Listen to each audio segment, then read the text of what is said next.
Hello. Hi. How did we go again? Hi, we're going to giggle to start with because the two of us are together. But I'm Fiona Cooke, a maternity nurse. And I'm Jane Cowels, a maternity nurse. And we are both living in Herefordshire, but have worked in London for many, many years. This feels like a repeat of our conversation that we did. We did a conversation like this about 10 years ago. Yes, it was 10 years ago. Yeah. We've come back together today because in light of the news, so there's been some news where a 4-month-old baby has sadly passed away, and it was found that the maternity nurse that was looking after the baby was putting the baby on their front.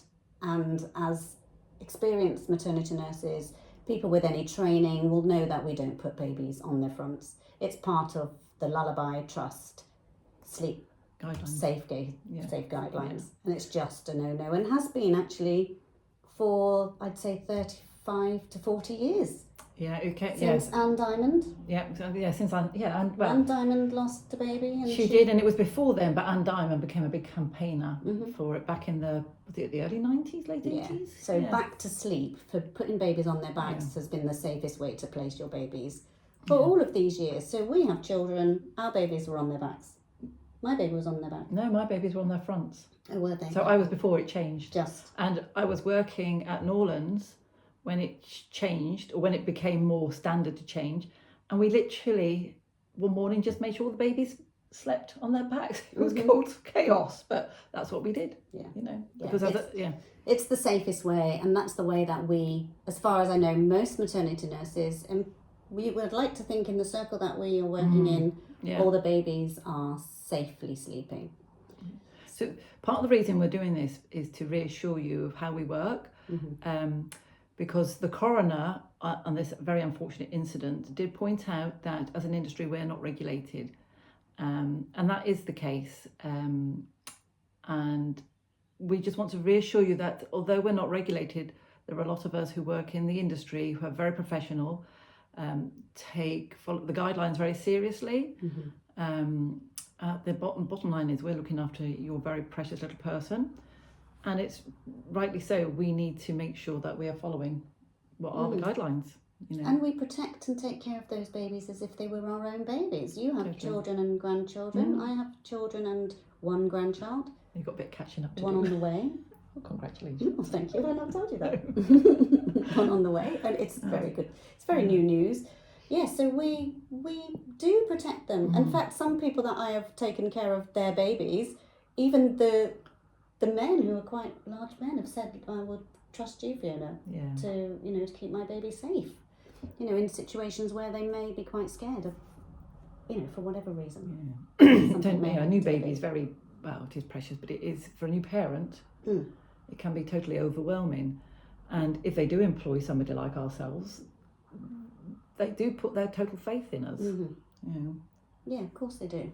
Yeah, and we will just you would want someone taking the utmost care. And actually, it's a bigger responsibility than even taking care of your own child. Totally. We know how you feel as a new mother, that, the baby's grown in your tummy, it's now in a cot next to you, and then to even allow someone else to take your baby. Yeah. To be separated that much is a really big thing for a new mother. Yeah. So we will do our best, our utmost to take care. I mean, we don't sleep when we're taking care of I worked last night and I'm pretty You've just come off a night shift, literally. It's 8 o'clock in the morning and Jane's on her way home. Yeah. Going via my house this morning. So yes, we might doze when we're watching and listening out for a baby, but we're always listening out for the baby so that the parents can sleep properly, knowing that we are listening for the baby. I mean, often if I do drop off, I wake myself up with a bit of a snort. Well, baby was for a brief moment, because my baby tonight, who I'm working with, is quite a noisy little girl, and she was really quiet, and then then I'm like, oh my goodness. So then I'm up with my little torch, just checking. Actually, if they're making little noises, we can just lie there quite relaxed listening. But when they go quiet, then we're checking all the time. Absolutely, yeah. So what would we be looking out for? So what would you like to see? So I have a petition going that would just like that I would love for the government to even recognise us as maternity nurse profession. Just to be able to get recognised, because they just overlook us as household staff. really, don't they? Domestic staff. Yeah, and because we're self-employed, we don't come under any regulation either. No. Although saying that, I mean, a plumber comes under regulation. Yeah, electricians. Electricians come under, and they're also predominantly Still self-employed. Yeah, so there's no reason why we can't. But so if we were recognised as a profession, and then some government guidelines to be able to come in, that then if all the training companies can be working to the same standards, having the same safeguarding training, must have first aid training, paediatric first aid, DBS criminal records, enhanced. That's an enhanced DBS. One. Should have public liability insurance. Yes. And have some recognised background in childcare or nursing. Childcare. A lot of nannies would transition into maternity care. So you need to have some background prior to moving into this, and have some formal training. I mean, I came from my training was a 2-year full-time course. I've since done more training. You started out with all good intentions of working as a... So I did childcare before, like private childcare before deciding to, well, I was a veterinary nurse actually before. Right.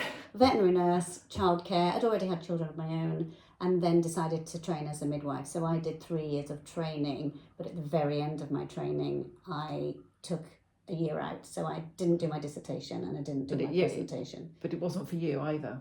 I didn't know it wasn't for me because I then found maternity nursing. So when I found maternity nursing, I then didn't go back, although I intended to go back. Yeah. Wow. I took a year out intending to go back and complete. I would have just redone my third year of training. But because I then found an agency and I was put into a placement, I never ever went back. No. But you did all that training in the first place, so... I was, I did the training. I learned a lot. I learned obviously all the theory, all the practical, was delivering babies. Was in with caesarean sections. I mean... Yeah. I saw a lot of things that I probably shouldn't have seen and would have preferred not to have seen, but that's the training. So yes, I came from a background of babies, and obviously I'd had all of the checks to be able to even get into university. Oh, to work as a midwife. To be able to go in. Train as a midwife. Yes, to be able to train. Yeah.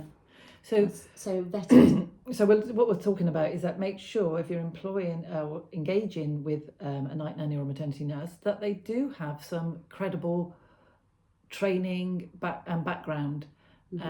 Unfortunately, as our industry is unregulated, anyone can just announce that they're a maternity nurse, and there are courses that you can do. There are maternity nurse courses you can do, which are really part of your sort of continual professional development. Unfortunately, some ladies are under the illusion that it's actually a qualification, even though it's just a 2-day course. As we all know, qualification, you need to go and study for a year, 2 years, 3 years. That gets you a qualification. Yeah, it's the basics, isn't it? It's the foundation. Yeah. Those courses are the foundations. If you've already got a childcare background, to then get the foundations to move into maternity learning. nursing. And, even with all the theory, you get into a job and you learn on the job. It's like passing your driving test, isn't it? You pass your driving test and then you go out on your own and you learn to drive, don't you? So you could come straight out of any kind of training. Does not give you the experience or the but even intuition and compassion even with all the experience I had working in nurseries, having been a childminder, mother of 3, when I moved into maternity work, it was a steep learning curve still, even with all my background. Because we're holding the parents. For me, I take the job. I'm not even looking after the baby as such anymore. For night shifts, we're taking care of the baby. But sometimes I don't have the baby with me at night time. The mum has just had her baby. She wants the baby close to her. And some maternity nurses are just in the house. We're just there to answer any questions, to come and sit with you at night time when your baby, when you're breastfeeding, or you breastfed for several hours and you want to go back to sleep, to just take the baby for... or settle the baby next to the mum even while the mum is trying to go back to sleep. So I feel like my role is very much holding that space for parents. I feel it's sort of enabling. enabling the parents. Supporting, guiding. Yeah. I mean... Yeah, I don't really advise. I don't give advice on what anyone should do, because we shouldn't be doing what we should be doing. We should be parenting in the way that we want to parent. So supporting people to parent the way that they want babies, to. Yeah, of course. I mean, and also when you're engaging someone to work with you and your family, what I did with my children, that was my prerogative. It's not my prerogative to say, well, you know, oh yeah, I did this with my children, it'll be fine. No, because the guidelines have all changed, and we have to follow guidelines. And we all know we're grandparents who work in the industry, so it's fine. But you know, everyone has the grandparent, the mother-in-law, mother who says, oh, we did it this way. It's like, yeah, but we don't now. So yeah, but also what I did as a 22-year-old mother might not be what I do now. Definitely. Oh my God, I'll be so much At better my as a age. mother. I'll be so much better with my babies, because I had 3 children by the time I was 25. Yeah, and I had 2 at the age of 24. Babies with babies, I look back on it now.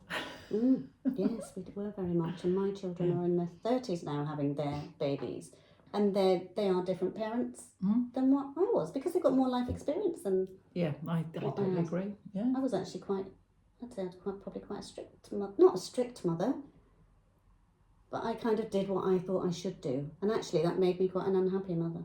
It's quite an unhappy mother, because I always felt like I was doing what I should be doing instead of trusting my own instincts, and that's what I encourage parents to do now, to trust themselves. Yeah, well, parents usually know more than they think they know. Of course they do, and then they do what they think, because their grandmother said, their mother said, or their friend said, this works for my baby, this will work for you, and actually it may not work for your baby. Yeah. So yes, so the way we work is we hold that space and we guide and give you confidence to take care of your babies the way that you want to. But what we're saying is make sure that you've vetted the people that you're working with properly. If you're getting them from an agency, hopefully they've done all of the main checks for you, but follow them up, you know, check where they had where it says on their CV that they did some training, make sure that's real, because there are some bogus information out there on CVs, which is awful as well. Well, yes. But one of the things that I find quite amazing, so I always give people show them my DBS certificate, and I use the update service, which is every year. And as a client, you can actually go and check that mine is up to date online, and I can see who it's checked. And all the years I've had it online, 3 people have checked.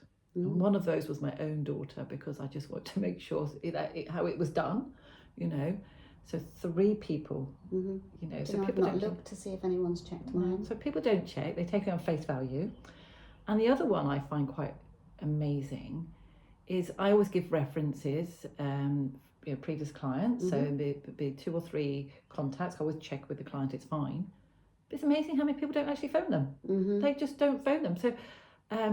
Yes, you check with your client, is it okay that I give your number to this person? And they say yes, and then you say, did they call you? And they go, no, they didn't. So, which in a way might be a bit of a compliment to us, the fact that they've already, I think I'm quite a believer that you can make, you sort of gel with a person you can by talking to somebody, you connect, and you learn a lot between the lines. And often we're recommended by someone, so they know that person. If it's in a friends group, it's a bit different, but but we're talking to people that are looking for a maternity nurse, and you don't know who they are, you don't know where they're coming from. No, we're a total stranger coming into your home, so it's check everything. Yeah, please just check everything. Yeah, so I mean, part of the reason for doing this is just to say that there are a lot of us out there who are very professional. And whichever route you go down, whether it's maternity or night nanny, whether you use an agency or through recommendation or find someone online. I mean, quite a few people find us online because we have our own websites and we use social media. You do need to check. Just double check. Yes. Always check. Follow it up. Be safe. Protect yourselves and your babies. Yeah. I think, So that was it, really. Bye for now. Stay safe.